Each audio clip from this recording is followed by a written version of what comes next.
the world of fishing, one of the best things that you can have going for you is a valuable set of contacts and some good local knowledge. And when Bushy and I come north to Darwin, our favourite offshore fishing charter operation is the good ship Yo Ho Ho and her skipper Mel Miles. You know, we were up here a couple of months ago and Bushy, you got one up on me, didn't you?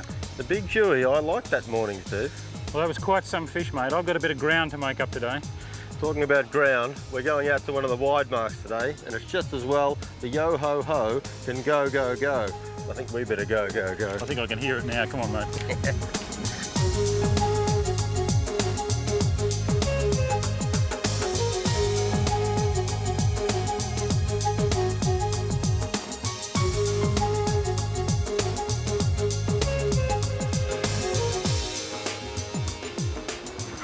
What I'm doing here is keeping this jig nice and close to the bottom. I let it sink until it hits the bottom like that.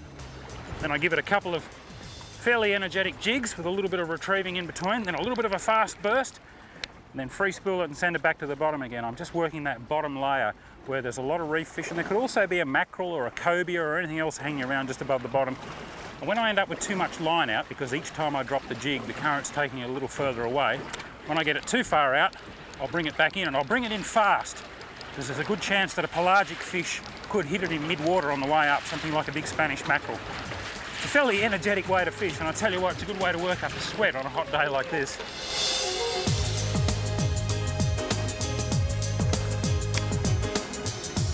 Well, Bushy, that didn't take long. One drop. First drop, he's not a real big fish, but the jig actually beat the bait.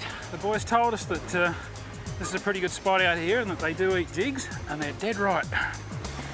I've got a big heavy metal jig on, a flashy chromed sort of lure. I'll show you when I get it up, attached to this fish. And all I did was put it down on the bottom, bounce it up and down a couple of times.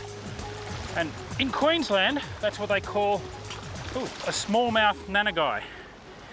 It's nothing like the nanagai that we get down south in the cool waters. It's actually one of the snapper family, the tropical snappers, in the Lutjanid clan, the same family that contains the mangrove jack and the red bass and some of those other fish that we're familiar with.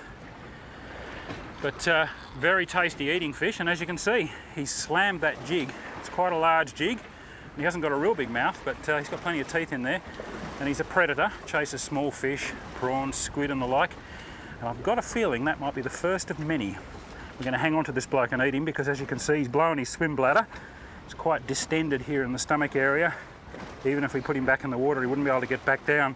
The best way to practice conservation when you're deep reef fishing like this is to catch just enough for your immediate needs and then stop and go home, and that's exactly what we're going to do. That bloke will go on ice and he'll be part of my dinner tonight.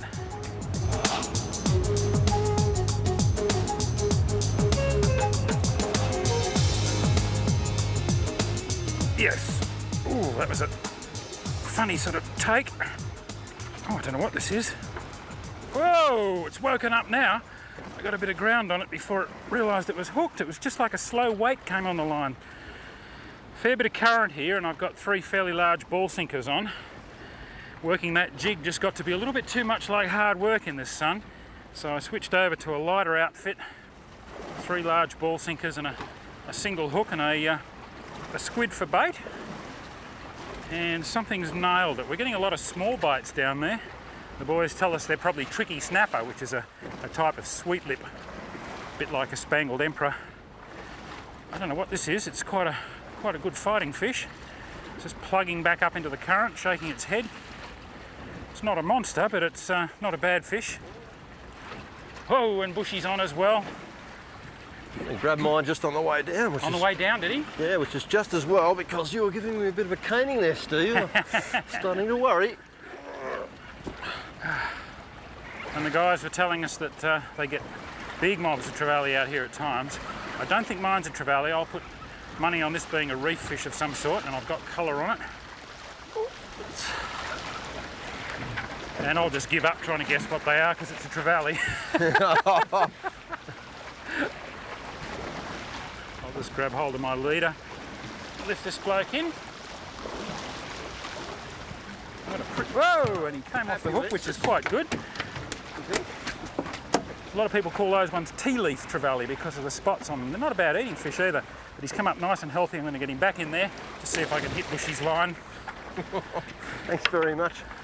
Oh, yep, I reckon it is a tea leaf trevally. It's a tea leaf trevally, whatever that is. Well, we think it's a brassy trevally. And what this is a dark coloured thingy. It's a bit tricky. Oh, coral trout. Coral trout. And a little tricky. Well, Is that legal? Oh, that might be going to the Thai restaurant tonight. that could be dinner. All right, he's blown up a bit anyway, and he is a legal size, Steve. So Yeah, he's I think legal that length could and be one of the tastiest fish in the sea. That'll do us for the day, I think. It's been a really nice session.